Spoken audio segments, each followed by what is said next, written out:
I'm afraid it's over, my friend. I've got you right where I wanted.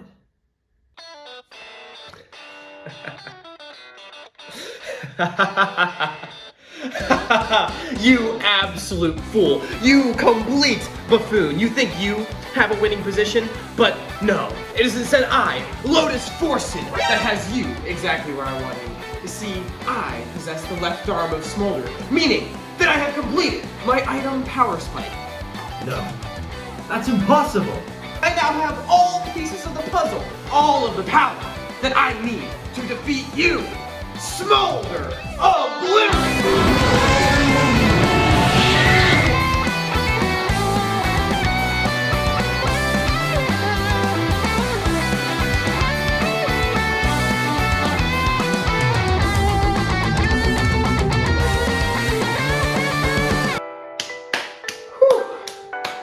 I hope nobody else has the power to summon Smolder against us. Lady Luck is smiling.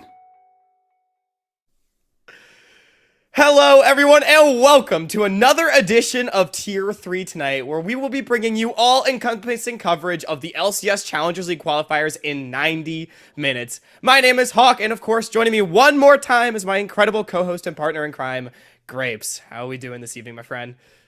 Played my cards right, and we're back here for another episode of Tier 3 tonight, Hawk. It was a pretty good edit job by you there, but another really exciting week of games. I've gone from 12 teams to 4 in the span of just a couple of days, and we have 8 best of 3s to get through and a lot more other content to come. So make sure you stick around for the full 90. You're not going to want to miss a thing. Oh yeah, we still got so many great matches from this week. We've got more coming up next week, as well as the more we move into the season, the more things start to matter. We start talking about those championship points. And speaking of, let's just, before we get started, give one more quick reminder about how those championship points work. Teams will earn points for matches that they win in the Qualifier Swiss stage, Group stage, and Elimination stage for both the Spring Split tournaments. Each win in the Swiss stage earns you 5, while each win in the Group stage and the Knockout stage earns you 20. Yeah, so we have 2 more series left to play. We've already determined all of the winners in the group stage, so all the people that earned those 10 additional points. So now, from this point forward, the winners of each of these series earn 20 points. The losers will unfortunately be eliminated. And of course, after both of the qualifiers have concluded, because remember, there's another tournament after this one, the winner of that second qualifier, plus the next 3 teams with the most qualification points, advance to that NACL promotion tournament where they'll have a chance to play in Challengers in summer. We have a full updated points schedule, I believe, of what points we're looking at before we got into this weekend of games, so we could take a look at that now. Because overall, Hawk, some really exciting teams towards the top. We, of course, had BlackRock, who did not drop a single game. Winthrop, of course, making a bit of a stride after some early struggles in the event. So things overall looking pretty exciting. Yeah, more surprises too. ISU looking really good. Some maybe struggles that we were not expecting. Ole Miss, Aporia not yet getting out of their groups as we stand and still having some work left to do. And we can take a look now at the overview of the partially completed playoff bracket because, of course, coming into this weekend, 4 teams have already qualified for the knockout stage by reaching first place in their groups, while 4 teams were eliminated. This leaves 4 more slots available in the knockout stage for our 8 remaining teams to be settled in one last GSL best of 3 match between each of them. The action starts once again in Group A, where BlackRock Esports took down a win over Team Fish Taco and got out as the first seed, while Clown Gaming were knocked out by CCG, as we can flip on over to that overview. Yeah, so this is the last time we're going to be seeing each of these groups. So the group stage fully concluded last Saturday, and so now we have BlackRock, of course, advancing, getting those 10 bonus points, and then a rematch of Taco versus CCG. Hawk, we remember that was a very close series the last time these 2 teams played, a 2-1 in favor of Team Fish Taco, but CCG looked very good coming against Clown, and they had some pretty good momentum rolling their way, as remember, the winner of this series moves on to the next round. The loser is officially eliminated and will have to wait until qualifier number 2. And Grapes, it's important to remember, at least historically, that the way points have generally shaken out is that if you miss a single quarterfinal, unless you're going to win the next tournament or maybe make the finals, it can be very, very difficult to appear in that promotion tournament. So it makes matches like these ones, this difference between top 8 or top 12, that can be extremely impactful. And as you said, Team Fish Taco CCG, this was the only rematch we actually had coming into this stage. It was close last time around, going to 3 games, but I think both of us would agree that Team Fish Taco, I think, expectedly did still take care of business. Yeah, and now we'll have the opportunity to do that again against CCG, and let's take a look to see if that happened, or if CCG were able to right the wrongs that they had a couple of weeks ago. For game 1, we're going to start pretty early, and as you've seen, already a very, very bloody game. Sudsy starting things off with a nice shockwave, and Taco really taking control of the early game. They're up about 5,000 or 6,000 gold at this 23-minute mark. Yeah, but it's still certainly messy, right? And that's the thing. Kills getting traded back and forth. CCG having avenues in this game as well. You can see Red picking up a huge shutdown in this fight and really keeping things going with kills traded back and forth. So Team Fish Taco, they're in a good spot, but the question remains, did they give up too much? Can they convert? Well, now onto the Baron. We're into the later stage of the game. Shockwave combo only hits one. And look at Flocon diving in and out of the fight just as he did last week. Yeah, there were a couple of crucial mistakes by Team Fish Taco as we got towards the end of this game. Hoarder, as you saw right there, got very ahead on the Rumble, got caught out before really the fight was able to erupt. And the Nocturne Ori combo between Taco, Sudsy, and Limo really didn't work out too well. They lost 2 there. They tried to recontest the Baron, and all of a sudden, Red's getting a bunch of kills, and CCG take control with an ace. Yep, and with the Baron going over as well in this play, the gold lead is actually gone. In fact, it is CCG in the lead. Taco, they could not convert. Look at Flocon one more time. He's got the Zonias. He's going to dodge the fear, and the re-engage from CCG is nice. Crimson on the flank, doing work on the Riven. I'm sure making his brothers proud. Look at Red as well. Flashing in, no fear, all the confidence from the underdogs. They do not want to let Taco walk over them like they did in the first round of the group stage. You're gonna end up winning the first game of this best of 3. Yeah, a good mental game for Crimson, right? He fell behind so early, got solo killed a bunch of times by Hoarder in the early game, but they were eventually able to take control and upset Taco, some might say, in game number 1. Taco, they want to make sure that doesn't happen again, but CCG starting things off early with a bottom lane dive, but they actually fall behind a little bit because of it with Limo making a nice piling down there. And I do think something we've been seeing as a running trend so far, right, in this tournament has been Taco, if you can attack their bottom lane, sometimes you can throw the team off. The game plan was clear from CCG, but look at Sudsy on the mid Aatrox, by the way, making an appearance down at the bottom side to trade back the kills. And despite the additional kills going the way of CCG, they're actually down in gold. And now at this dragon fight, Sudsy going to take over yet again, zoning out the entirety of CCG while the rest of Taco cleans up a few kills. Yeah, funnily enough, despite the Caitlyn Lux lane being selected here by Taco, this was probably one of Levitate and Snow's weaker early games, but they unfortunately were able to, have the help from the rest of the team. It's still a very even game state at this point. You see Hoarder on the Jax getting involved as well, and this is a fight for Soul, so CCG know that they have to come here, and Taco, they punish at the right time. And it's not particularly dominant, but yet again, Taco, they're getting it done. This mid Aatrox, man, I love these kind of picks from Sudsy.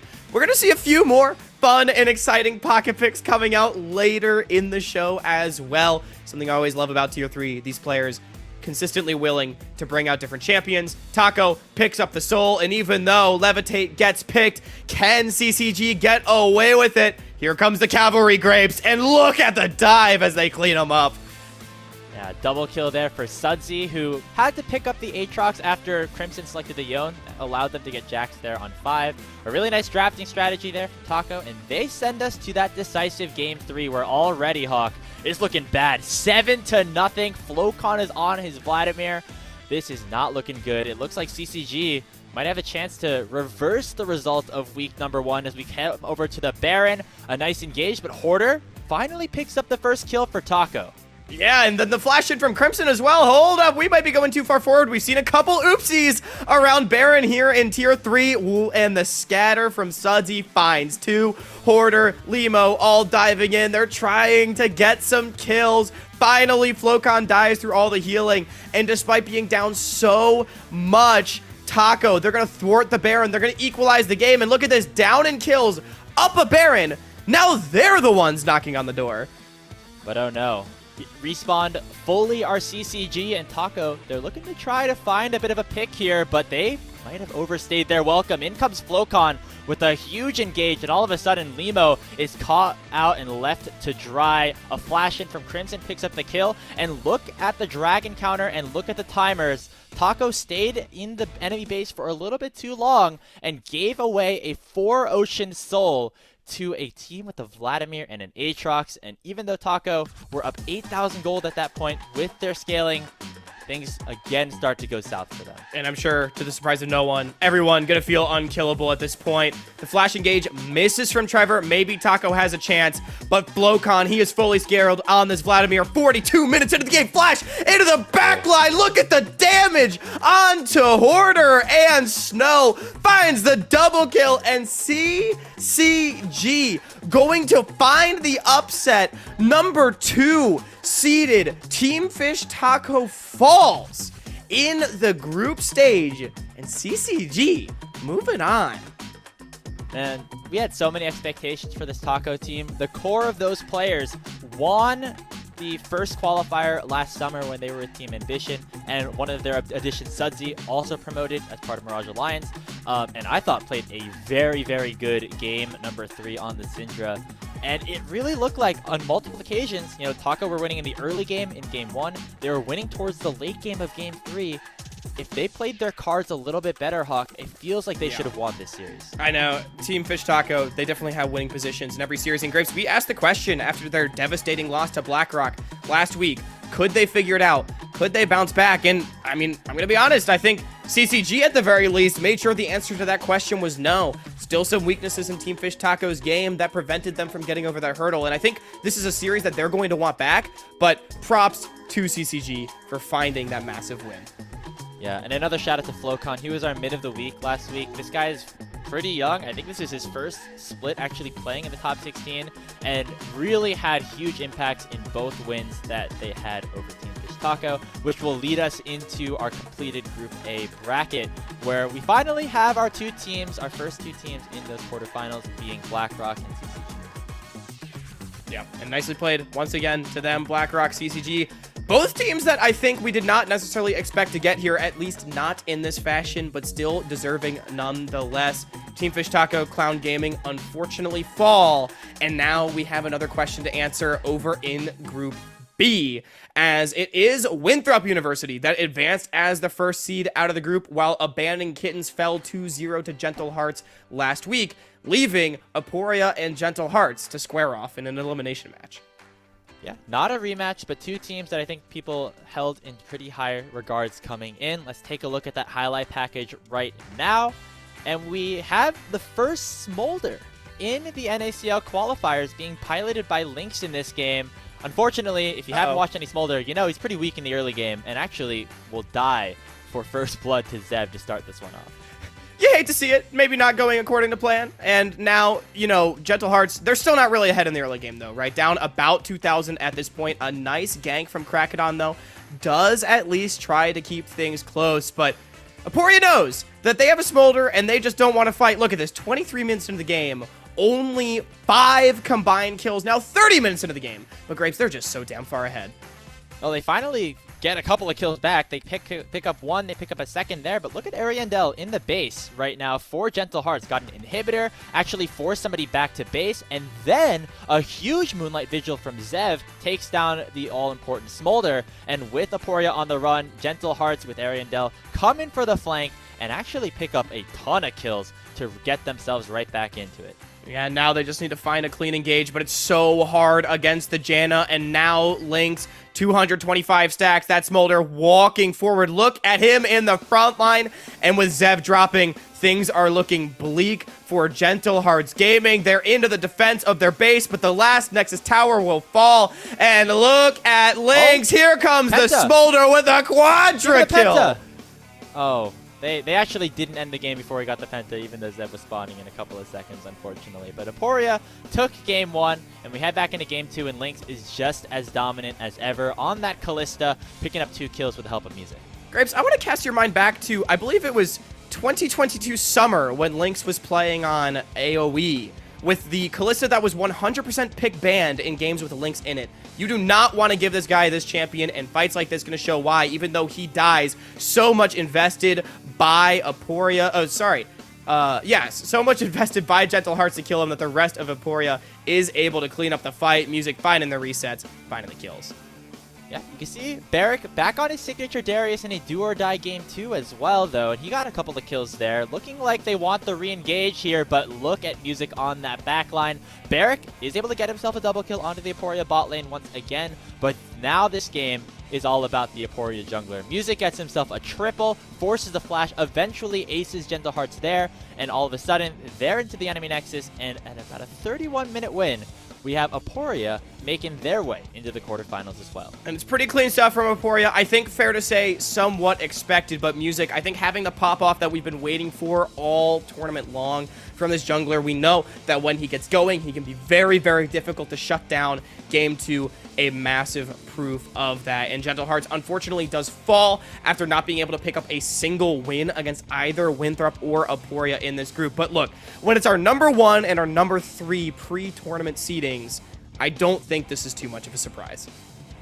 Yeah, I mean, I think Gentle Hearts had some good moments. Once again, I think very highly of a ton of the players on that team. I think Barrick specifically had a very good tournament, as he always does up there in the top lane. Just wasn't enough, and so we'll see Aporia be moving on as we take a look at those those group brackets, I should say, again for Group B. So the two teams that met in the upper bracket, they're moving on once again, as that'll transition us over to Group C, where we have, I think, our match of the week from last week, Hawk. We do have our match of the week from last week. Ole Miss, after a stumble to Morningstar White, now find themselves fighting for their lives against a Polestar team that has looked really, really good. And yet another matchup that is not a rematch. It was Morningstar that started things off with a banger of a series against Pulse, a banger of a series then against Ole Miss to escape as the first seed. Pookie Bears, unfortunately, not just quite having enough firepower to keep up with the rest of the group. But I think before this one even started, Grapes, we did expect that with these three teams all together, this might be a group of death. Yeah, we filmed some content with Reppy before on last week's episode. He said, hey, I think Ole Miss are kind of frauds. They griefed a little bit. I think we can win this series against them despite being the lower seeded team. Question is, did they actually achieve that, or will it be the Rebels in the quarterfinals? Let's take a look, starting off here with our highlight package. We're not actually in the bot lane. We're towards the top lane. Hawk, we both talked about how Stray needed to do a little bit better this time around, and he absolutely delivered here in the early game. KJ helping him out as well, getting 2 kills on the Jax. I think not only is this a great look for Ole Miss in the sense that Stray's bouncing back, but also showing that maybe they don't have to play around their bottom lane. But of course, in the 2v2, they can still deliver. Make no mistake. Rhino on a tear on this Alistar. We saw the Hex Flash, Bink and Bomb combo under the tower, and now Shogo running forward. Look at the kiting, the healing from the Alistar passive. Even though he dies, they trade back 2, and it's Ole Miss winning everywhere. Yeah, you know, you mentioned how Ole Miss, they want to make sure that they, you know, can play around their top side, but Pulse definitely playing bot. You saw there 5 players from them trying to kill Shogo, and they finally ended up doing so. And I want to shout out a B on this Blitzcrank. Got that first kill here. Going to set up a nice engage to take down Uncle Sam as well. This actually puts Pulse in the kill lead 9-8. However, it didn't last for long, as remember that Jax that we talked about earlier in this one, Hawk? He came here to play in this team fight. Ooh, yeah, look at that flank finding the Counter-Strike onto multiple, being unkillable in the middle of everything. And that's the thing about Shogo as well. Even though he was actually behind for maybe the first time this entire tournament, he's still able to position nicely, output the DPS in that team fight, supplement the rest of the squad, and after a very bloody 27-minute game, 33 combined kills between the two teams, Ole Miss does pick it up. Polestar, their plan of play around bot only, maybe not going according to plan this time around. They switch it up, go top, get first blood, now come a bot. They've got members, they've got an early lead. Man, Kryra on this early game rel was a different beast in this one. He's already contributing to 4 kills. Pulse is cozy getting in onto the action on the top side, finding a solo kill onto Icelandic. Another gank down to the bot lane. It was 4v3 in this one. They are still able to pick up 2. It was a 9-1 at this point in the game, and it looked very well, Hawk, like we were going to a game number 3. Yeah, I mean, just finding so many engages, but the problem is, when your AD carry dies, all of a sudden things might come unraveled a little bit. That was a big shutdown going over to Shogo Swain off of Enthralled, and now AB getting chased down. Pulse, they just went a little too far forward. The new map changes. They didn't have the escape route that they thought they would, and now they've got to try to bounce back and convert their early advantage. They do not want to let this one get away from them. But look at Stray in the front line, buying so much space. Cassante, 500 armor, 1,000,000 AP, all the tankiness, no cooldown, 0 mana, all that fun stuff. Just playing so well. Yeah. I mean, Pulse just got outscaled, plain and simple. Shogo on the Swain was such a problem for Pulse. Even though his KDA didn't look so great towards the end, they're able to take the win. It's a 2-0 over Pulsar. Even though, Pulse, they came in a little bit cocky, but they got proven wrong right away. Yeah, and you know what? It was not particularly clean from Ole Miss, but they were able to get it done, and I think they really showed that they're able to play together as a team when it matters most. They have the individual talent when it matters most. Again, shout out to Stray for a monster performance in the top lane for this team, something that was desperately needed for them after what transpired last week against Morningstar White. Look, it's hard to play against Yusin. I think that's been proven throughout this tournament, but Stray showing that against anybody else, he still got that MSI experience. Yeah, I think a lot of people are going to have a hard time playing against Yusin from now on as we head into our Group C bracket. We see Morningstar advance as the first seed, Ole Miss making it in as the second with that 2-0. And, I mean, it makes sense, Hawk, because these were that series that those two teams played against each other, probably one of the best ones that we've seen in this entire qualifier. Yeah, oh yeah, that one was just such a banger. It's...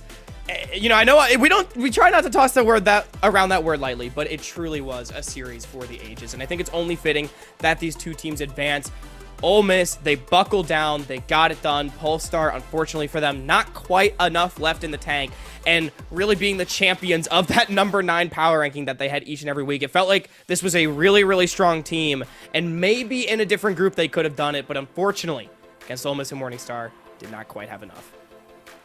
Well, let's head into our final group where we'll conclude the group stage and conclude our coverage of this first day of the qualifiers from the last weekend. This was another exciting one where the upsets came through in the first round, and then we have our lower bracket final qualifier matchup between Lotus, who people had a lot of high expectations for, and Wang, who had a very exciting performance with a win over UCI.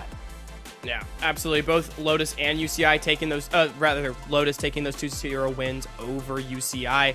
ISU, of course, they had that massive surge into the upper bracket, making their first ever quarterfinal as an organization after trying for quite a few years to hit this level. They escape as the first seed, and this leaves, I think, a matchup that we did not really know what to expect a lot from, Graves, because Wang, a team we had low expectations for them coming into this tournament, Lotus, high expectations, and yet their performances in this group stage, I think, speak for themselves in many ways, showing that they both might be on a similar playing field. Well, let's see if that was actually the case as we head into our highlight package.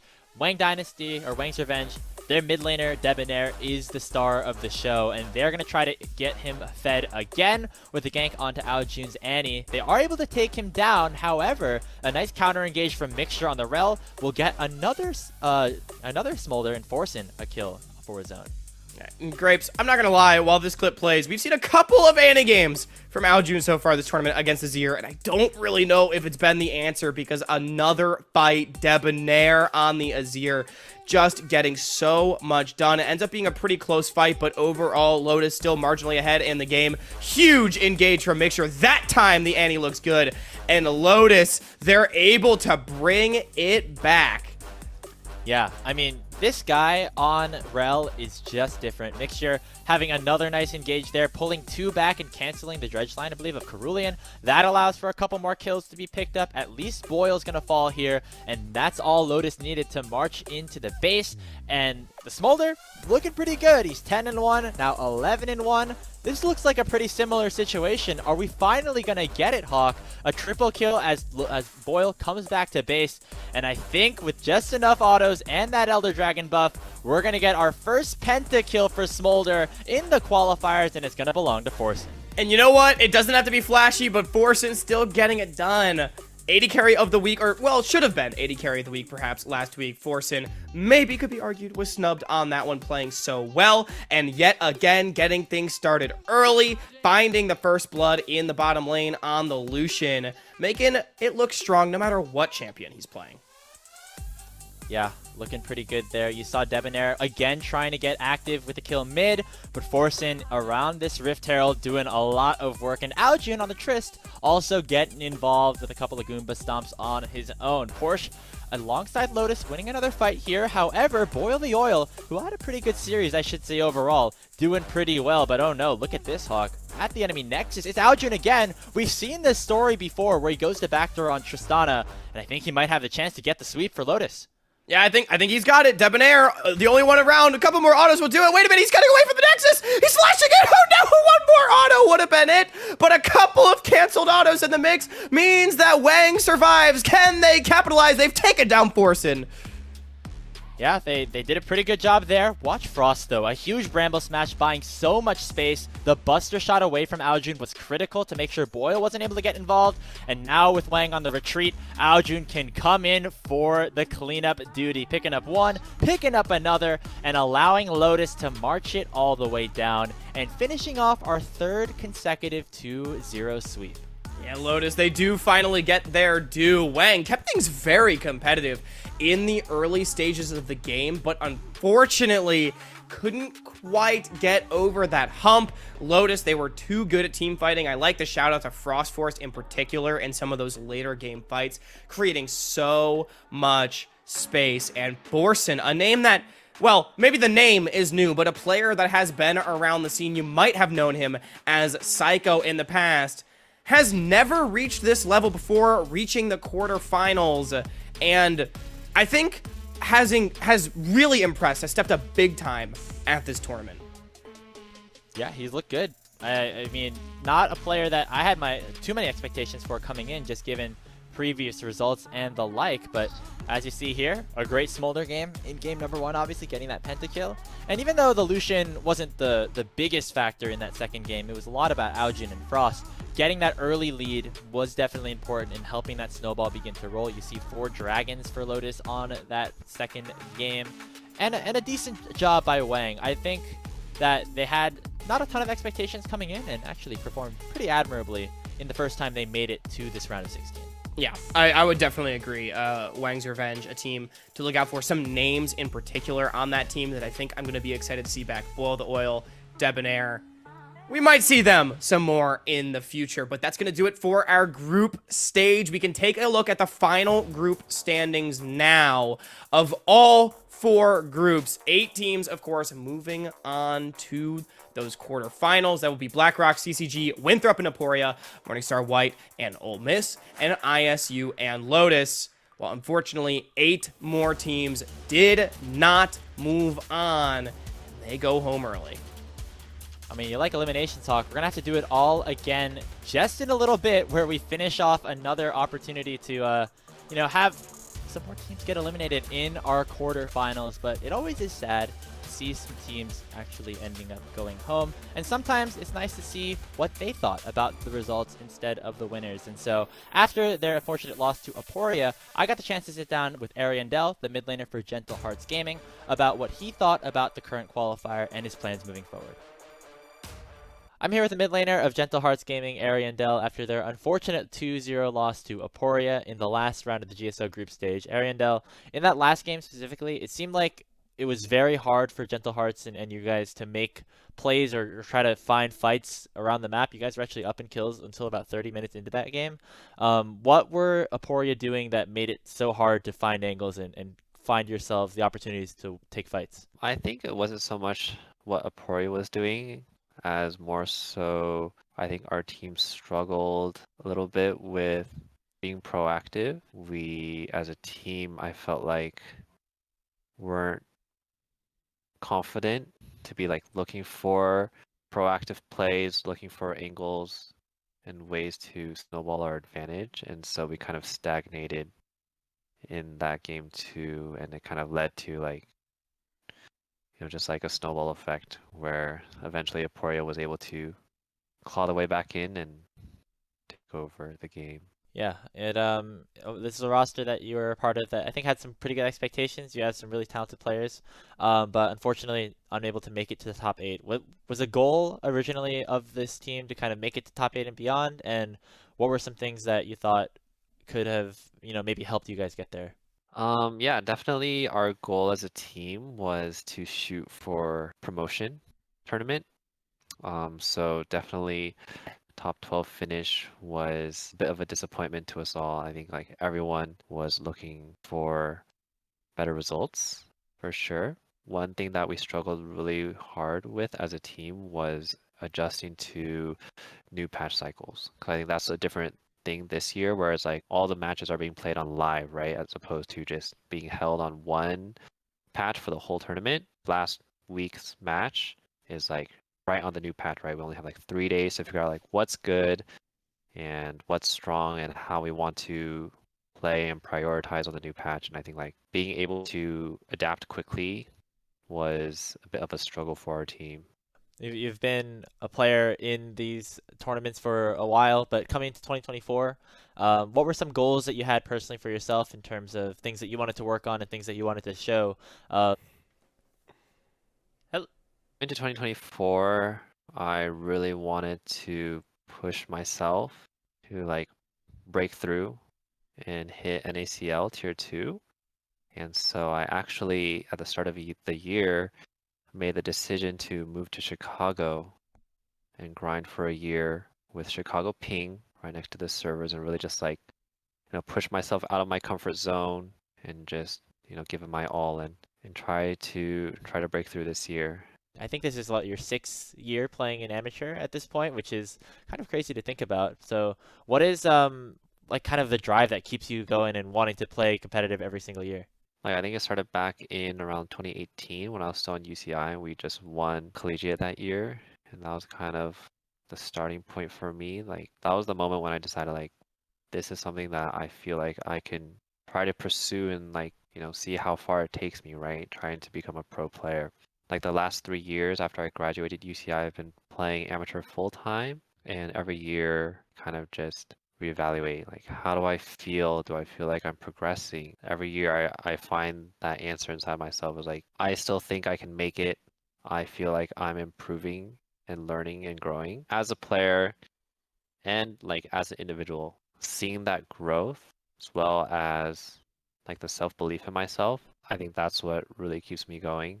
One other big part I feel like that carries me through is like all the support I have from my family and friends. Like my family is super supportive of my career choice and they just tell me like, don't worry, if this is something you want to do, we support you 100%. And the same with my friends, like they all believe in me, they're all rooting for me, and like I think that really helps me keep going. And like sometimes like when you hit those ruts, you hit those slumps, it's just like remembering all that support just goes a long way. It's always really fun to watch you play in these tournaments, and hopefully we get to see some more of it. Are you planning on playing in the next qualifier? And if so, I know that there are some new rules that have been announced that will allow for players to stream their POVs. Do you plan on doing that for the qualifiers as well? I definitely plan on continuing to compete in the next OQ. Streaming my POV definitely will be something I will look into. It'll be a great opportunity to kind of like showcase from my perspective, my gameplay, and what I do during the matches. So yeah. Awesome. Yeah. Well, thank you so much, Ariandel, for joining with me on this interview. Before we go, if Thank you you have for any having me. quick shout outs that you want to share to the world before we move on with the show. I think I mentioned it before already, but just shout out to my family, my friends who are always supporting me, and also to all my fans out there or like people who enjoy watching me play. Thank you for supporting me as well. It means a lot to me. And then also just want to shout out like my teammates who are always wonderful, past and present. I feel like a lot of times we kind of forget that like when we move on to new teams, then people are kind of just focused on like their current teammates and then they kind of forget like everyone has like the same goal. They want to promote, and it's always a good time to like play against former teammates and just good vibes and everything. So, shout out to all of them, hoping that we all make it at some point. All right. Well, thank you very much, Ariandel, for joining us. We look forward to watching you compete more in the future, and let's move on with the show. And thanks so much to Ariandel again for taking the time for that interview. I feel like, Grapes, it can always be difficult for players to talk about a tournament after they have been knocked out. But first of all, there's still a whole nother tournament left up and available for Gentle Hearts to try to make up those championship points. And Ariandel, a player that's been around the scene for a while, I think understands that it's always great to see players still take that opportunity to have their story told here on Tier 3 tonight. But with the group stage now behind us, Grapes, how about we take a look at our completed playoff bracket? Absolutely. I mean, 8 teams set up. We saw what it looked like before those 4 games. Here they are with the full teams slotted in. We got a ton of really interesting matchups that we never really got the chance to preview on Tier 3 tonight because the bracket was made kind of in between that week of games happening. But right away, my eyes turned to that bottom series, ISU versus Ole Miss, a collegiate powerhouse against another collegiate powerhouse, and also towards that top side with BlackRock versus Lotus. Morningstar versus Seporia also looks very exciting. And Winthrop versus CCG, which was not necessarily a series a lot of us were expecting, but definitely a good one. Yeah, absolutely. And let's waste no time. Let's get started right away with our first highlight package. We're going to be looking at the top side of the bracket first with Morningstar White versus Aporia in the quarterfinals. And Grapes, as he does, things get started with yet another Yusin solo bolo. Yeah, I wouldn't be surprised if we could play some Lucian as well, but doing it on the Gwen this time around. It's the first kill, but Aporia, they strike back a little bit. Nice fight around those little grubbies. Lawrence able to get a kill. Lynx on the Callista also doing pretty good. We saw what he did that last series. He gets himself a couple and gets onto the board here for that blue side. Yeah, and Aporia showing that they have a really nice team fight prowess when they're able to get set up. Something that Morningstar White will have to contend with. They're able to find a nice pick right there, but Music into the pit. Hey, that's a nice little steal, and he's out of there. Yeah, Rel Jungle's looking pretty good this tournament. You see another great engage there from Music again, but HTY untouched on the backside, and of course Yusin on the Gwen, dashing forward, forcing the flash out of Samikin, and he's able to clean up a couple more kills and get Morningstar White right back into this one. Yeah, they stopped the soul stacking, but again, only to keep things even. They're up about 2,000 gold, and Aporia says, hey guys, this game's going slowly. How about we start the Baron? What could go wrong? Oh, okay, wait a minute. Hold up. A lot could go wrong. We lost our support. Uh-oh. We lost our AD carry as well. Oh, guys. Oh, no. It's all going wrong. Yeah, Pika Pika doing a ton to peel and set up the rest of his team. Soul on the back end with the Viego pickup as well. Just taking 2 members out of the fight all on his own. And with Samikin down, that's a clean 5-0. Morningstar White have full control of this game 1. Yeah, and Yusin, now he's on the backdoor train. Aporia, they're trying to stop the Baron push in the mid, but nobody can deal with this Gwen. The fight is happening on one side, while the backdoor on the other. And at this point in the game, over 10,000 in the lead. Morningstar, they took that Baron ace, and they just completely shut Aporia out. And it actually ends up being, despite being so close for so long, a 27-minute Game 1 victory. Oh man, I love seeing Lynx just like try to run up to the next at the end and just immediately get one shot by Yusin. Speaking of Yusin, we're going to take a look to our game number 2 where he's hitting all of his Aatrox Qs in the top lane. In that counter matchup, Aatrox versus Jax, picking it up. We also see Soul on his Rengar. That usually means good things for Morningstar. They get a kill on the Rovex here. And another good fight here around the Dragon. Yeah, Grapes, Yusin getting fed and Soul getting fed. I feel like we've seen this movie before, as we're going to see another fight around the Dragon, and that Aatrox is way too big to handle Soul with the chase downs on the Rengar as well. And 27 minutes in, it was yet another very slow game. But this time around, Morningstar completely dominant from start to finish. They find another 5-0 ace, and they're actually going to end the game off the back of that play. Yeah, think about that again as you look at this post-match scoreboard right here. It was like 4-3, 27 minutes into that game. Very similar to how Aporia played another one of their games on Smolder in the first round that we watched today. The only difference was they weren't able to win that pivotal fight at around the 30-minute mark, and that is what cost them with Morningstar White. Moving on to the semifinals. And what a story it is for them, an unknown team coming into the tournament. It's been super exciting to watch them up to this point. And for Aporia, I mean, look, this team, Grapes, they clearly have really, really solid fundamentals. But unfortunately, just some bad decisions in the mid game, and they kind of rolled over in this one. Yeah, unfortunately for them, weren't able to pull out that win, as we can move on to our next series, which is between BlackRock and Lotus, who will be playing that winner of that previous series. Taking a look here, starting in that bottom lane, see Mixture and Forsen on an interesting bot lane combo. The two newest champions in the game surviving that bot lane dive and allowing for Aljun to get on the board. Yeah, and things get a little crazy in these early games. Aljun, rocket jumping in, wants to clean up the kill, but actually ends up just giving his life rate back. The QW from the Hui, not enough to get it done either. But Porsche now, he's under threat in the top side of the map. 3v1, low HP. Surely he's gonna die.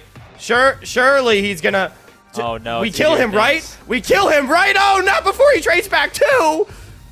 Oh man, Porsche on the Udyr doing some good stuff. Kitsuo also doing some great things as well, with another nice kick on Lee Sin, a very signature champion for himself. And BlackRock and Lotus looking very even until about this point, where another fight's going to erupt. But look at this huge ultimate from Forsen, combined with the whale as well. It was tied 6-6 at this point, but now Lotus are running away with it. They got 4, they're getting 5, and wait, do they end the game off of this one? Absolutely they do. 28 minutes, very similar to that last game that we saw, Hawk. And BlackRock losing their first game of the tournament in just 28 minutes after that insane team fight. And now BlackRock says, well, you guys got the smolder last game. Champion's looking pretty OP. What if we played it this time? They're getting ganked in the early game, but is that a Twisted Fate 80 carry for Forsen? Yes, sir, it is, and he's gonna pick up a double. Oh man, getting some buffs on 14-2. Twisted Fate looking pretty good in that one. Picking up that double kill, surviving the Cataclysm from Kitsuo early before, unfortunately, giving away that shutdown. But this was a Forsen game fully all the way through. You see here an attempt to steal that Baron on full, and Lotus were able to get a couple more kills and get away scot-free. Yeah, and from this point, I mean, BlackRock, they're on the verge of being upset. Remember, 8-0 coming into this point in the tournament. They looked so dominant. Lotus a little shaky, but maybe it's just one great team fight and one great ADC pick. That is the power of the 80 carry Twisted Fate right there. Ulting him 1v2, not a care in the world, and Grapes a running theme in this game. Forsen taking so damn long to die, and the Cataclysm, Emilio keeping him alive for way longer than it feels like he has any business. Oh my god, he's still alive. Finally just takes a long-range ulti from Mom, and Nori B coming to the rescue, but unfortunately that's not enough, as Aljun on the Azir with a huge Shurima shuffle to end it, and a 2-0 win for Lotus over BlackRock. Remember, Lotus, they were in the lower side of that bracket. They lost their first round GSL match to ISU. All of a sudden, they're in the semifinals, and BlackRock, who went 5-0 in Swiss, did not drop a single game entering this series, are suddenly eliminated. And 17 out of 24 kills going the way of Forsen. Yet another unexpected team in the semifinals. Massive congratulations to the Lotus squad for really showing up when it mattered most this weekend. We can take a look now at the semifinal matchup as it stood at the end of gameplay on Sunday.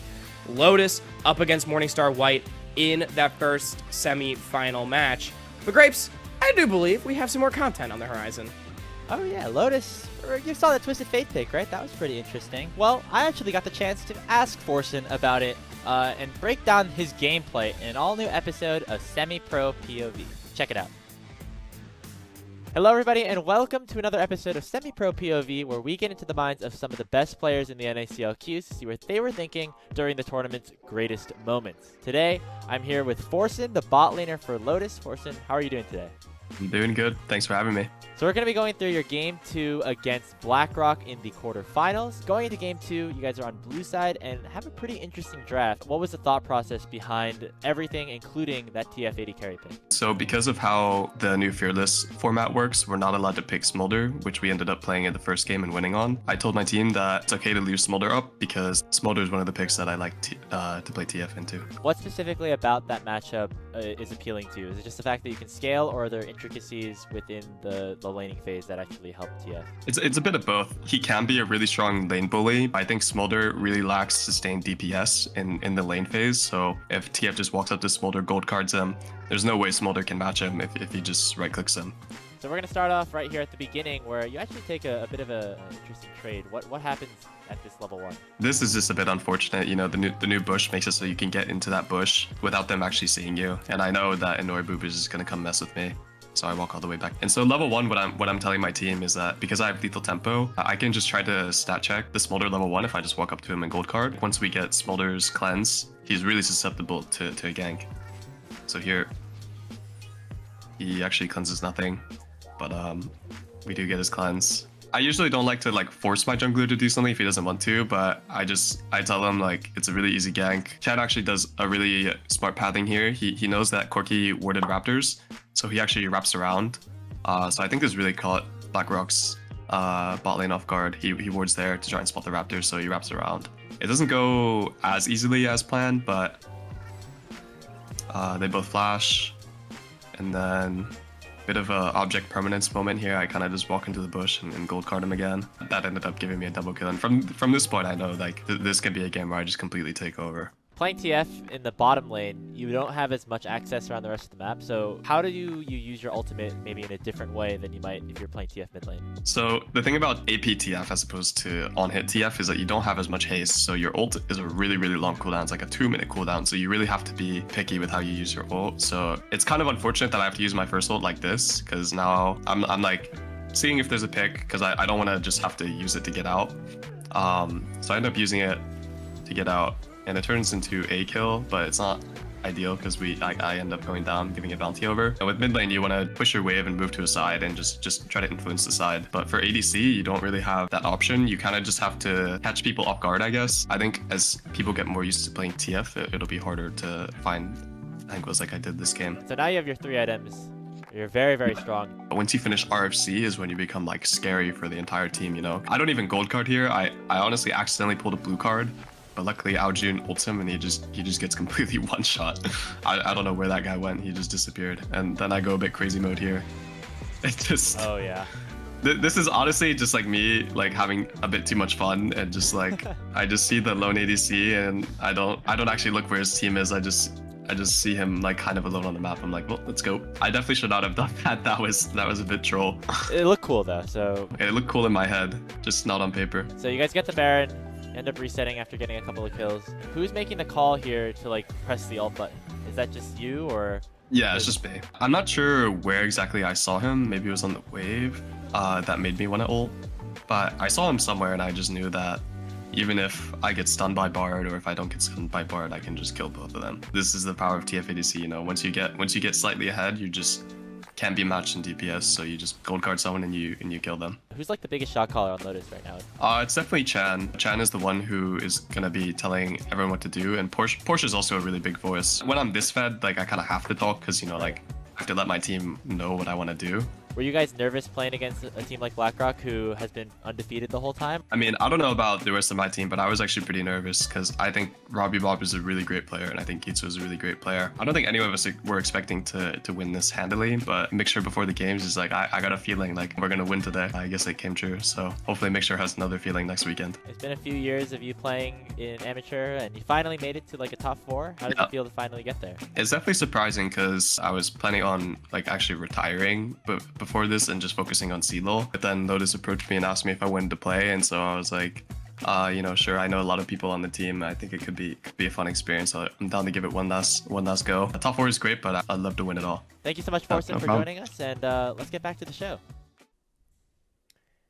And thanks so much again to Forsen for taking the time to sit down with Grapes and go through his POV. I mean, I've got to say, Grapes, pretty good thing that Forsen did not end up retiring because he is playing out of his mind so far in this tournament. I think one of the strongest AD carries we do have up to this point, and maybe can even continue into the semifinals and potentially the finals. But Grapes, we still have 2 more quarterfinal matchups to go through before we get there, starting with Winthrop University against CCG.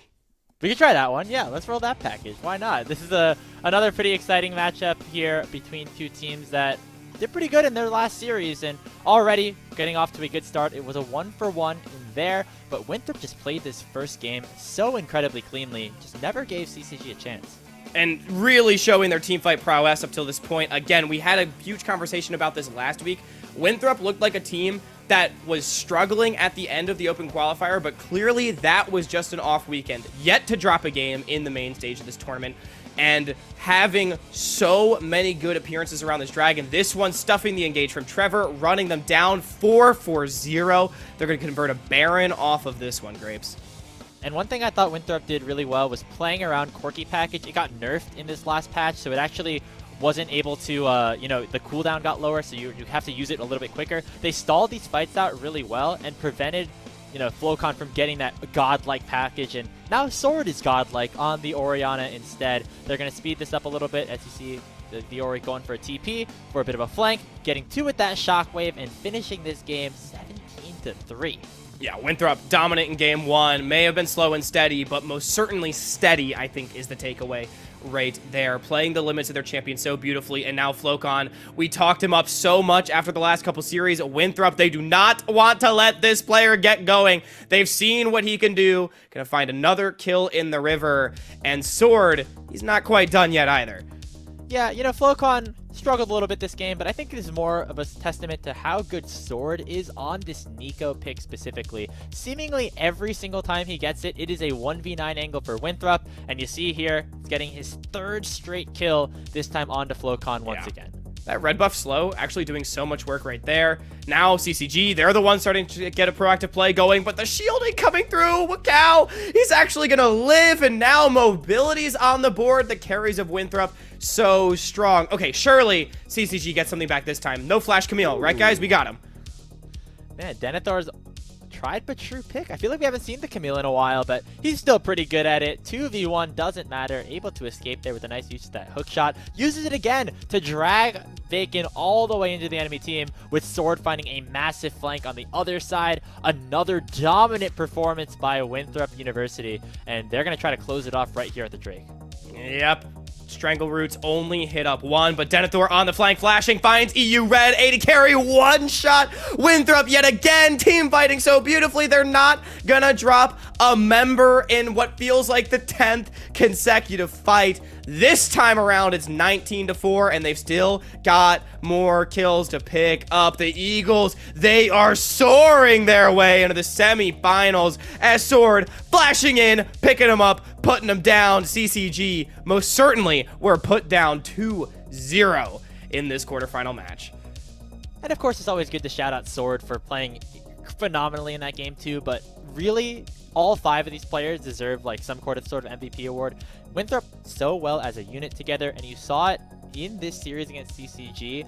Some of those team fights were just so clean, man. Everybody knew the right thing to do, and it resulted in one of the cleanest 2-0s we've seen all tournament long. Yeah, absolutely. And now we only have one quarterfinal match left to go. Ole Miss up against ISU. And Grapes, we saved the best for last for you all, as I believe we have a phrase we're going to be minting for this ISU team: bangers only.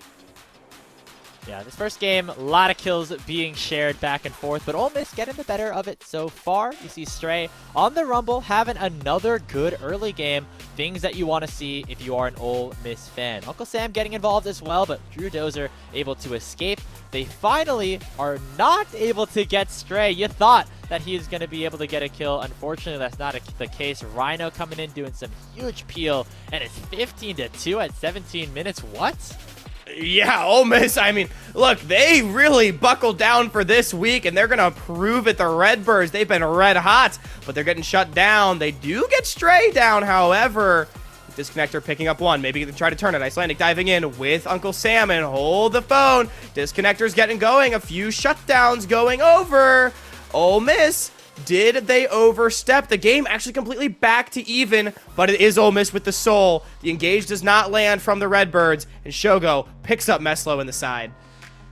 Oh, nice snipe right there. Yeah, the Redbirds able to fight all the way back. This game pretty close for at least a little bit. We're even in gold at this point, but look at Icelandic on the Jax. The backline absolutely destroyed. Die. He's able to live through this entire thing as Shogos picks up a double kill, and Ole Miss, you know, they had a little hiccup in the mid game, but it ends up working out all right for them. And they pick up the first game. Icelandic Jax. I think that's a champion that we got to keep our eyes on, Grapes. We had another good game on that last week, but now he's unfortunately the victim of some early action. Lee Sin dropping. Uncle Sam is the target. It was a more quiet early game than we had in game number 1. Actually, ISU. It's going to be marginally ahead at the end of this play. Yeah, we got Trundle once again for Cross. That's always a good thing if you are an ISU fan specifically. Meslo on the top lane, Zach as well, doing some work. Already they're ahead by a little bit, but this fight got a little wonky. Yeah, but he's bouncing all over, says, hey, Ole Miss, let's bounce. And they pick up a kill. It's a shutdown on a Shogo, the main carry, dropping 1 for 2. ISU. We've talked before about how well this team does team fight, regardless of how the early stages of the game go for them. And maybe that's why their games always feel like such bangers. And now it's Drew Dozer's time to shine. A really good tournament from him so far. Now on the Yone, chasing down Sam, gonna pick up another. And ISU, hold the phone. They're 4,000 in the lead, Grapes. Are we going to 3? Oh, man. They want to make it to top 4. They want a shot at the promotion tournament. ISU, they've never been to the top 8 before, and they want to make sure that they keep their tournament hopes alive. Another nice engage there from Nausicaa alongside Drew Dozer, and a huge tempered fate from Nausicaa on the Bard. This guy's so good at this champion. Shogo's able to get a couple, but Ole Miss have a little bit more work to do. Yeah, Nausicaa Bard, just such a beauty to watch. Drew Dozer does drop, though. Hang on, Ole Miss. 4v3, maybe they can bring this back. Cross running down the mid lane. Things getting a little hairy. ISU, they're trying to stop the backs. Shogo, he took the portal. You didn't want that one. In the open Nexus, crosses onto it. ISU, can they end the game? Their tournament hopes and dreams on the line. And no, they cannot. That means we're going to yet another fight. It looks like this time going to go a little bit better here for ISU. They didn't need the back door. They can just go straight through the front. Shogo goes down. He looked a little bit hairy there for Cross for a minute, but he ends up okay. Stray having to chase everybody down, but it's a 3v1 against an open Nexus, and that means that ISU is going to take Ole Miss to a decider. And now, season on the line for both these collegiate teams. One that we expected to be here, Grapes, and one that has truly outperformed expectations, Stray. Finding another solo kill to get started with game 3, and now Cross flashing in, trying to find the engage on a Shogo, but the disengage is good. The counter gank from Icelandic Hero is better, flashing in 4v3 with a teleport arriving, and it's Ole Miss that is on the board early. Yeah, Icelandic on this Wukong looking so good. Drew Dozer, game 3 Drew Dozer gets put on a tank. That's never, sometimes it's a good thing actually if you are ISU, but this game, not necessarily the case. Uncle Sam got a ton of work done on this Yone pick. You see him dashing forward and getting a kill onto his opposing mid laner. Already 13 kills for Ole Miss in 14 minutes, and they head right back over to the Baron, where Stray absolutely goes crazy on this backline and really helps Ole Miss take this one. I think this is another game as well. KJ, Icelandic, looking so good. We were saying that he was a player that needed to step it up on Past the Salt last week. Grapes, I think this was the kind of game that I was expecting from him. 6-3-7 at this point on the Wukong. Baron going to go over, and the series going to Ole Miss. The Redbirds in their Cinderella, unfortunately, stops here. But Ole Miss, credit to them for how they bounced back this week, winning 2 consecutive best-of-3 series. I will say, what a ride for the Redbirds, right? I mean, this was a team that didn't have a ton of expectations coming in, just due to the fact that they never made it past a group stage in an OQ, and they've played in a couple of them over the last few years. But Ole Miss, I think just a battle between 2 very good teams. 2 teams that, Hawk, we could potentially see face off both in more qualifier games in the future, and also the CLOL season, which will be starting up with that knockout bracket happening soon. Oh yeah, we're definitely counting on it. We can take a look at our semifinal matches as they stood at the end of gameplay on Sunday, with Lotus and Morningstar White on the top half, and a Winthrop and Ole Miss battle of the collegiate teams in the bottom. And Graves, speaking of those collegiate teams, I got a chance to sit down with the mid laner of Ole Miss, your Uncle Sam, to talk to him about some of his alternative social media presence. The things I do for content. Just play the clip. And welcome, everyone, where I am now joined by the mid laner of Ole Miss University, your Uncle Sam. Marty, you know, aside from being really good at League of Legends, which is a great trait, right? You also have another side hustle. Why don't you tell the people about your social media presence? So, on my first semester here, no one knew what Old Miss was or like what we did. So me and my friend, our jungler KJ, decided to do a TikTok dance every time we won, and that's how I started really getting. That's like how I got into TikTok dancing. But I was like, oh, this is actually kind of cool. I actually kind of like dancing, so I'm gonna keep doing it. And then yeah, I stopped obviously for a minute, and now that spring is back and CLOL is coming back, some people are getting danced on. Hell yeah, hell yeah. I know. If anyone did not see it, I'll play the video right here for the TikTok dance. I believe some people got junk cooked last weekend. They As did you get so junk cooked. eloquently put it.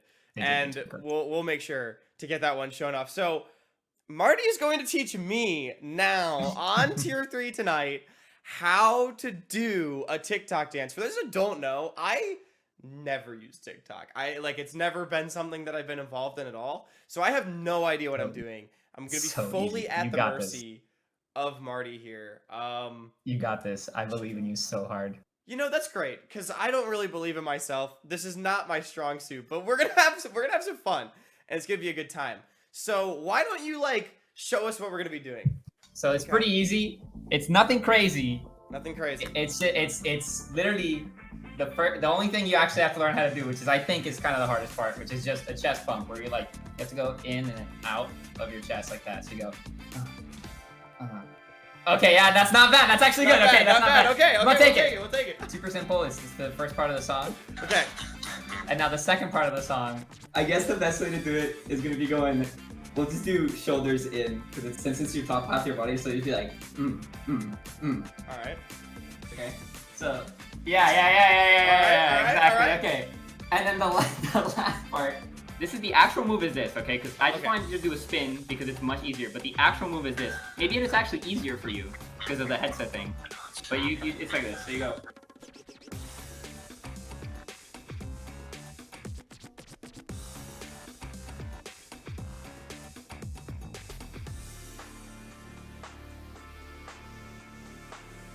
I think I could do that. It's just something Yes, like that. maybe Okay, that's yeah, easier. I can do that. You think you can cook it? All right, you got Alright, this. Here we go. This is it. I think we can cook it here. I'm so ready. Let's get it.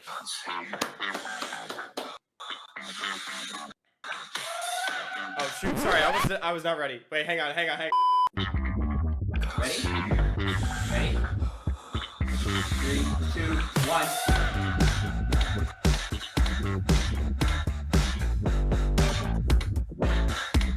Hey, ready. Oh, I didn't have to wait.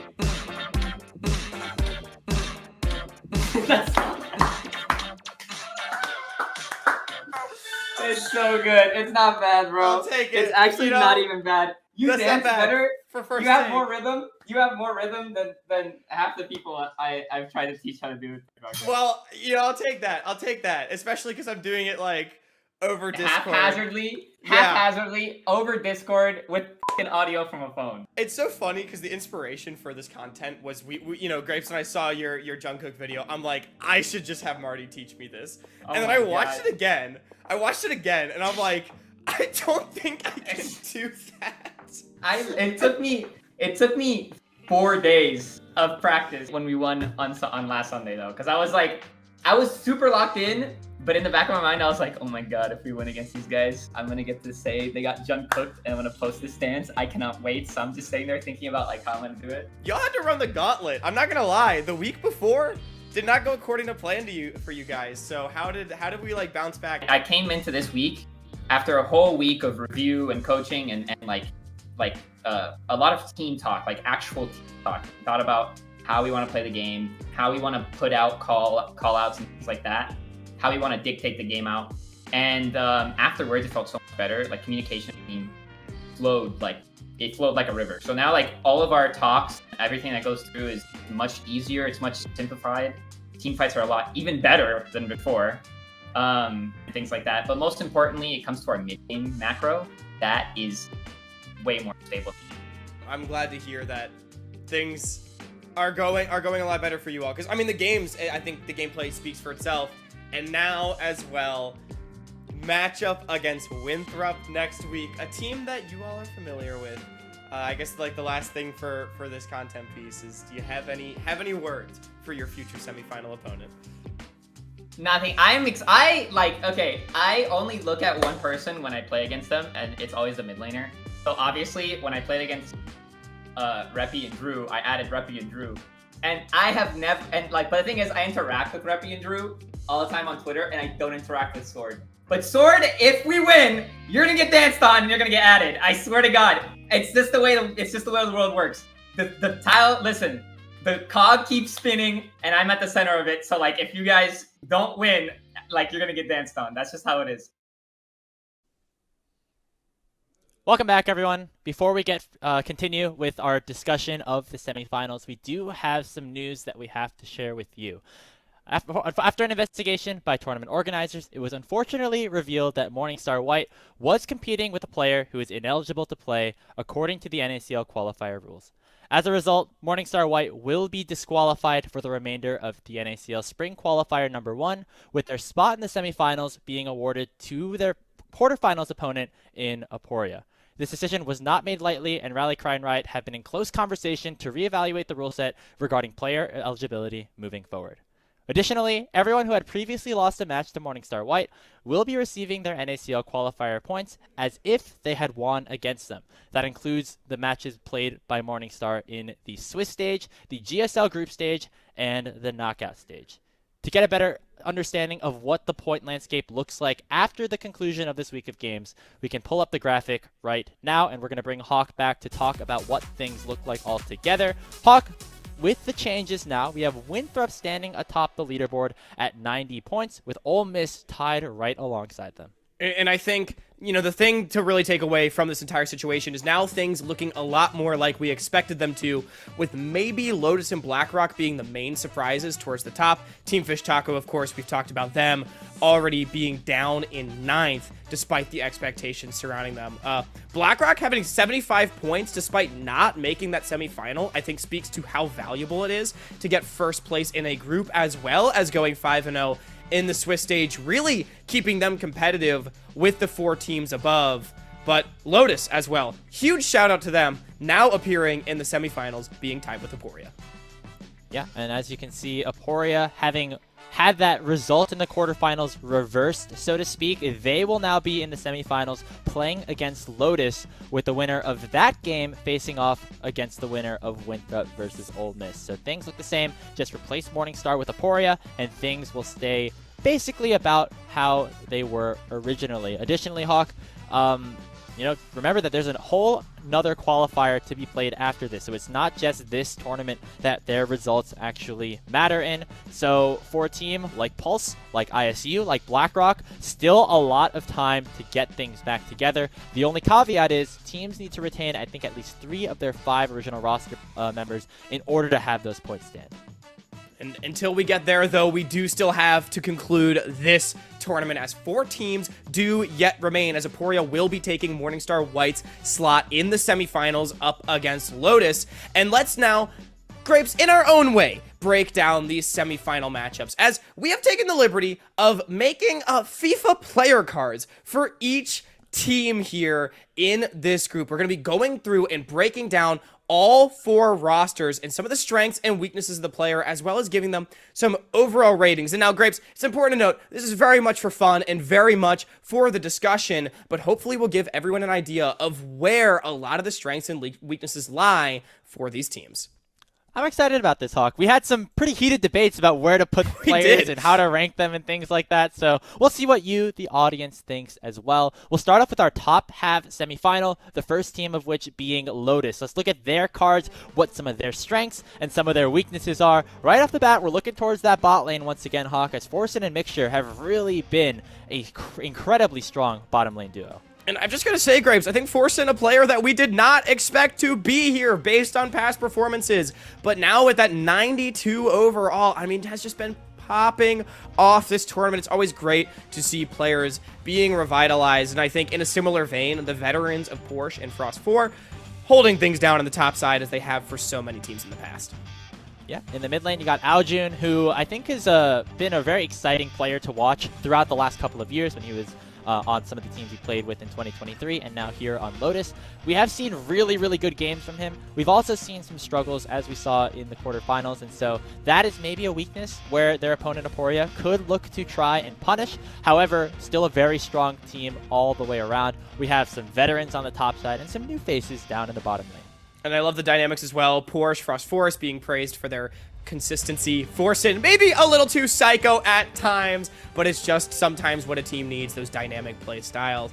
We can hop on over to their opponent, which is, of course, going to be Aporia in the semifinals. And maybe a bit more experience on this roster, Grapes, and some pretty high ratings. Music and Lynx having that Challengers League experience, as well as Rovex, and Lynx in particular, 93 overall.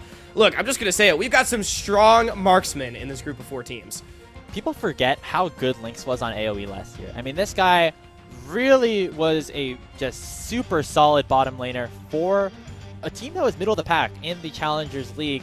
I guess the one knock that we have on him is that some of the games that he did get a lot of resources and was kind of the person to make, to be that like solo carry, wasn't always able to achieve a victory in those matchups. So that maybe is something that we're looking at there. But across the board, some really experienced players, as you said, and Samikin in the mid lane, who is that rookie. Also, you know, being a pretty solid one as well. Yeah, and Samikin's been good. Look, we gave his weakness that inexperience, but first of all, Zoe, you gotta get rid of it, right? And he has honestly been pretty consistent across the board. I think the most recent series in the quarterfinals was really the weakest one we've seen from him so far, but aside from that, it has been so many moments where he's looked really, really good, and I think that is great to see in Aporia. A really strong team, a team that I think we're expecting to be in that promotion tournament conversation, as we can move now into talking about these two teams head-to-head, right? Because Lotus, Aporia, strong players across the board for sure, but I think our eyes immediately being drawn to this bot lane, particularly Forsen against Lynx. I think in a lot of ways, these two teams mirror each other a lot. They have a rookie mid laner, or like a newer mid laner. They have an experienced topside duo, and then they have a bot lane that is one of the best in the entire tournament and could probably be a very solid duo in the Challengers League if they were placed there right here, right now.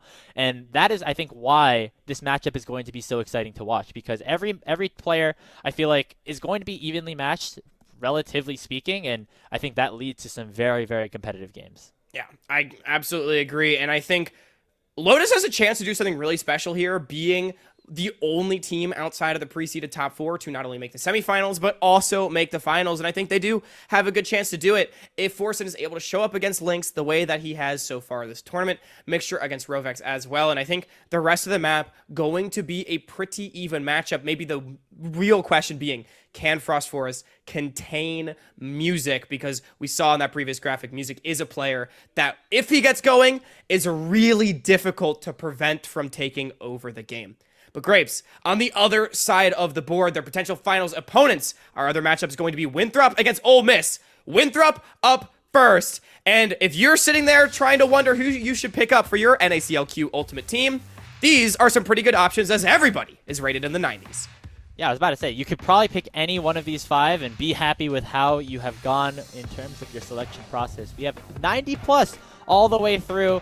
The stars of the show, Denethor and Mobility, both have that consistent carry trait, because it seems like no matter what happens, they're always able to at least be somewhat useful in a game of League of Legends. And 2 players as well, once they get going, they are so difficult to slow down. We have seen each of them completely take over games in their own right, even just at this tournament, having some 1v9 performances. And even though Mobility is sometimes a player that, hey, he needs a little help getting there, not always going to do it completely on his own. That's why he's got the rest of Winthrop right next to him. Wakao, Chucky's Sword, all players that have been able to facilitate that so consistently. And I think Wakao and Sword in particular, 2 players, Grapes, that have shown throughout their careers and their time on Winthrop that they really can do anything.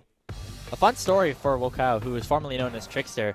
This guy, still looking for his first title in Tier 3, was a part of a bunch of the Proving Ground Circuit qualifiers on, I believe, Taco Gaming, then Cincinnati Fear, then with Winthrop last summer, has never ended up first place, has finished second place a lot of times, never taken home that crown. And hopefully for him and the rest of Winthrop, they'll be able to do so, as they were our #1 seed coming into this event. And now they are looking like such a strong team as well. You can see the individual talent across the board, but Ole Miss facing up against them on the other side of the rift, and they have one player in particular. There's always a few 99s that get doled out in those EA Sports games, and Shogo in the bottom lane. Grapes, we're not doing any favors for his ego with this one. Oh, you know, he's him, as we said right up there. This guy is not only one of the most talented players we have here in the tournament, but also basically a player that warps games because of his perception and his ability to perform. You saw in both of those last series, Pulse, as well as the other team that they played against, just continue to go down towards the bottom lane to impact that side of the map, and that actually allowed for Stray, who in his own way is a very strong player of himself, to take over some of those games and actually take home the dub for that. And I think these ratings really do speak that Ole Miss can carry through other roles, but it's really Shogo that has just done it so consistently. Grapes, I know that ADC collegiate tier list dropped a couple days ago, and there was some conversation about that. I'm sure Mobility and Shogo are going to have some choice words on Twitter at the end of this show. But let's talk a little bit more about this semifinal matchup, Ole Miss against Winthrop. So far in the collegiate space, it has been Winthrop that has gotten the better of their opposite number up to this point. Yeah, that's the interesting thing, because these are two teams that have played against each other a decent amount, even in the past couple of months, with very similar, if not the same rosters. Ole Miss and Winthrop, HughFest, go to 66, they were matched up against each other, and Winthrop won both of those times. And so when you go back to recent history, maybe you think that that is what could end up unfolding going into this semifinal. However, Ole Miss do now have Stray in the top lane, and as you had said in your conversation with Uncle Sam, they've really been able to, you know, fix some of their problems, and I think will be a very strong team that Winthrop will have to beat. Yeah, absolutely. And Grapes, I think it's safe to say that Winthrop is the favorite for this series. On the other side, I really quickly, before we toss, I want to ask you, who do you think, Aporia against Lotus, who are we favoring in that series and why?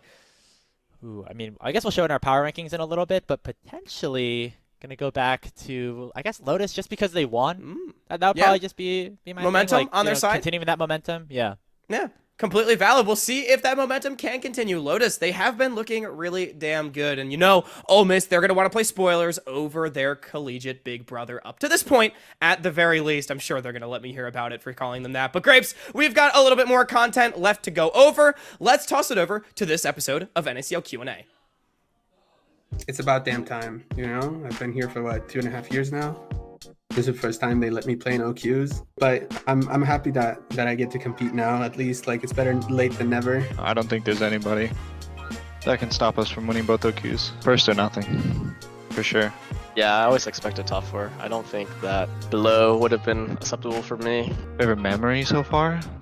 Probably the quarters we just played. This is probably like the most clean series we've had maybe yet with this team. We scrimmed them one time and they were being pretty weird, so I was really excited. Felt good to make their balling go 0-18. Psycho's playing Smolder, and we took one fight mid lane, like 28 minutes. We aced them and we just won the game, like just straight up, just because he had Elder. Game 3 against ISU when we killed Vi when she ganked bot, and then me and KJ dove their bot lane, and then I just typed GG after they both died. I think we have the best draft, I'd say. We just had recently Qualifier join us. He has a really good understanding of how amateur players play and how their tendencies are, so I think everyone on our team can hold their own against any counterpart, really. We don't need to play phenomenally well, we just need to play good together. That's what makes us probably the best. Surprised that they made it this far. But I do think Chan is really good whenever he's playing on the top of his game, and this meta suits him well. I actually don't know too much about the rest of their team. I mean, of course I know that Chan's on there, and he's already said that he'll see us in the finals. So I don't know how that team made top 4. I'll be completely honest with you. On paper, that team is top 8 at best. No, I think that team has potential. I don't think they have a ton of talent all across the board. Because we work so good together, nobody ever gets the shine. I mean, we're the 5 best players in our roles, and we have the best teamwork and the best coach. It feels hard to lose. I think Winthrop is an okay team. Really strong solo laners. They have a smart jungler that can be a good doggy for everyone. I don't think their bot lane is particularly good. Like, I love the boys, but like I don't think they're the most impressive part of that team. And yeah, I think stylistically, like we can match into them pretty well. I think they had a little shaky start. I think they were a little not serious at the beginning. But yeah, I think that they'll have no problem beating Ole Miss. I think we just have the best bot lane in the league by far. Like, not to toot my own horn or anything, but like Rhino is like miles ahead of any other support in this league. And I think I'm the best AD carry in this tournament too. So it's like, I just think we're the best like bot-centric team. I'd like to see if their mid and top can, match up to Sword and Denethor. For me, the biggest mismatch would be around the top side. Shogo is good, but the other 4 are not. So it's hard to ever think that they can beat us. It's either Shogo or bust on that team. And I think we just have better players in every other role. I mean, hopefully it's us against, right? Like, obviously I'm going to predict Ole Miss to win. The other series could go either side, but I hope wins. I think it'll be us in the finals against probably. And then I think we'll just 3-0 them. 2-0 Lotus. Lotus gonna 2-0 them. Winthrop 2-0. 2-0 Ole Miss. Finals. I'll say 5 games. I'll say Mobility, he gets his one Lucian game, his Zaya game. I get my Maokai game, I get my whatever Sejuani game. So whatever happens, the 5th game, we'll see. Thank you very much to Mobility, Shogo, and Frost for their comments. Frost said if they face off against each other, he might be a little bit biased because he was a former Winthrop Eagle himself, but that matchup still yet to potentially, unfold, as we're in our last 10 minutes. Time to get into our weekly segment, starting off, Hawk, with our power rankings, where only 4 teams remain, and so that's probably where we have to start, up there. Everyone else eliminated from this point, but we think that Winthrop is probably still the strongest team, despite their shaky start at the beginning. Yep, it was a tough open qualifier, and since then it has been nothing short of dominance. And I think not only that, they've looked better and better with each subsequent series that they've played. And against some of our best teams in the tournament, CCG being down there at 7 and Aporia at 4. Clearly, Winthrop is a team not to be trifled with. I do think they are the favorites moving forward. But again, we talked about it. Ole Miss, they have now risen all the way to the 2 seed after their performances buckling down this past week. And Lotus, look at that. Number 3 in a similar vein. They got it done this last weekend. I think they went up like a ton of spots. I wouldn't be surprised if they were like 8 or 9 last week. I'd have to go back and double check exactly, but they made a pretty significant rise, and rightfully so. You take down the team that was at number 1 in BlackRock, who again didn't lose a single game. Pretty good showing. And just a reminder, the rest of the teams that are grayed out are not eliminated from potentially making the promotion tournament. They just will have to wait until that next qualifier to have a chance to earn some points again. Yep, and teams like, ISU, BlackRock, we've named them already, still knocking around at that 5-6. Performances that we maybe did not expect, especially from ISU, but they have truly shown up in such a brilliant way.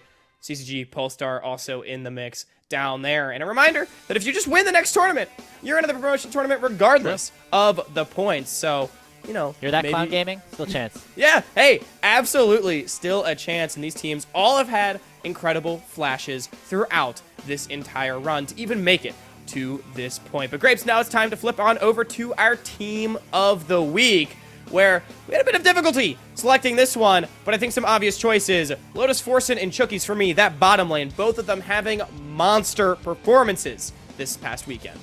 Yeah, we actually didn't get to talk about Chookies too much in that highlight package, but I think a lot of that was because Winthrop were playing so well as a team. Yeah. But Chookies, with his communication skills and ability to facilitate, even on those enchanters like the melee we saw in game number 2, really well played overall by him. And I think more Winthrop players deserve some shouts this time around. And hey, look at that.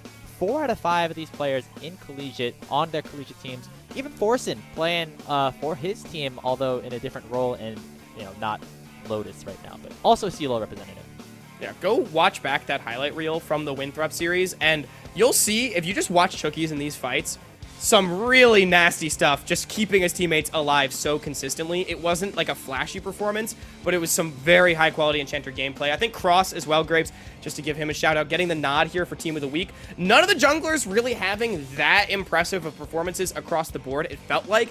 And we've talked a lot about Cross so far this tournament. Feels like he has been one of the big components of ISU's run so far. So deciding in the series, despite it not going the way that they may have wanted, especially in games 1 and 2, things showed up so well. Yeah, shout out to Stray as well for Ole Miss. Went from getting flamed a little bit on Pass the Salt to now being top laner of the week. That's what we like to see, a bounce back performance for Ole Miss, as they now have a good chance to continue their run all the way to the championship of the NACL qualifiers. Let's see what their path to get there might look like as we head into our upcoming schedule. On Saturday, that'll be the semifinal matchups, Lotus versus Aporia now, and again, that collegiate bloodbath between Winthrop and Ole Miss. And then on Sunday, it's the grand finals. Winners play each other. About as simple as that. And Grapes, it is going to be beautiful. All of these teams at the top of their game, and it's only the first tournament of spring. So much on the line for them as, I mean, to be quite honest with you, a trip to the finals all but secures you a spot in that promotion tournament as long as you don't fumble the bag in tournament number 2. You know these teams are going to be giving their everything to try to find it. And that brings us into our match of the week. Grapes, I'm sure there's no surprises. It is going to be that collegiate matchup, Winthrop University against Ole Miss. We've seen them play before in Winthrop. Although they feel like the heavyweight, Ole Miss, they are scrappy, and they've been bringing it online. It feels weird to have Ole Miss in our match of the week 3 weeks in a row, but it's just because they keep playing exciting matchups every single week. Like they've had, I think, 2 best of 3s go all the full distance, and then that one matchup against Pulse, which really was, a pretty close one as well. Yeah. So down there, these are our number 1 and number 2 power ranked teams. Would not be surprised to see the winner of this matchup make it all the way to the championship. However, we still have to, play the finals out as well. That could also maybe be our match of the week. Yeah, absolutely. Look, what can we say? Ole Miss, they've been a volatile team and a fun one to watch, and we're expecting nothing less here in the semifinals. But Grapes, we have come towards the end of our show, and there's only one segment left. Everybody's favorite. It's going to be the top 5 plays of the week, and we can get things started here with number 5, as we saw this one in the highlight package, and I just loved it so much. Denethor, without flash, takes Vacant for a ride, and somehow ends up living through this gank. Yeah, I mean, so many little intricacies here. You're using a precision protocol to get a little bit extra movement speed. This is a champion that Denethor is so good at. As we go to number 4, we had to bring the pentakill up at least once, right? Oh, yeah. Look, it may not have been that impressive, but you can't get a pentakill and not make the top 5. Borson on the Smolder, and I'm sure you all be relieved to hear, and maybe not surprised, this is not going to be the best Smolder play that we have on this top 5 as well. Not the best one even from Borson, dare I say, Grapes, as he cleans up the kills, the pentakill shows, and Lotus, that was what they needed to move on to the quarterfinals. On to our next clip here. It is Taco versus CCG and Flocon on the Vladimir. He is known on this champion. He dominates on this champion. And this was all it took to upset Team Fish Taco and send them home early. Yeah, dare I say that was the play that ended Team Fish Taco's hopes and dreams, as that flash was just so beautiful. And ooh, look at that team fight. We can maybe get to that moment in a second, but as things break down, it's the snap back onto Flocon. The shockwave from Sword was also good. E-Red getting bubbled up. He does live, but this is just quintessential Winthrop. Look at the denial on that engage from Trevor. Gets completely stuffed up, locked down in one shot, as the back line of the Eagles remains untouched for them to clean up that fight and the game. And here's our number 1 play. You press R. Maybe not the most impressive mechanically, but most impressive in my eyes. You got the Hui ult, you got the Smolder ult, and you got a 5-for-0 ace for yourself against the number 1 team. Dare I say, Grapes, it doesn't have to be impressive. It just has to be damn satisfying. As seeing those big AoE ultimates go across the entire team, BlackRock, a stunner in the quarterfinals as they were knocked down in that game 1 and 2 by Lotus for them to get to the semis. And Grapes, we now come to the end of our show. Only 1 week remains in the first tournament of the spring split. And how good it should be. And if you haven't heard already, some announcements have actually happened. Players will be able to stream their POVs for this weekend, as well as for every weekend moving forward throughout the spring split. So if you want to see what's happening live, make sure to tune into some of those streams. We'll be right back here to cover it again on Thursday with Tier 3 tonight, as well as unveiling the next 32 teams for our upcoming next tournament, because we got to keep the ball rolling, Hawk. It does not stop here in the qualifiers. Oh yeah, Grapes. We're going to be doing double duty next week with a special episode of Tier 3 tonight, as well as the reveal show, all wrapped into one. You're not going to want to miss it here on LCS_Challengers at 7 p.m. Eastern, 4 p.m. Pacific. Make sure you check out your favorite player streams. Shout out to Rallycry and Riot for helping us out with this one, as well as, of course, our amazing production team, as always, Camcom on VMix and Cyanidins making all of our graphics and helping us write the shows. But from all of us here on Tier 3 tonight, I've been Grapes. That's No, you wow. haven't. I've been Hawk. That's me. Been Grapes. Have a great night.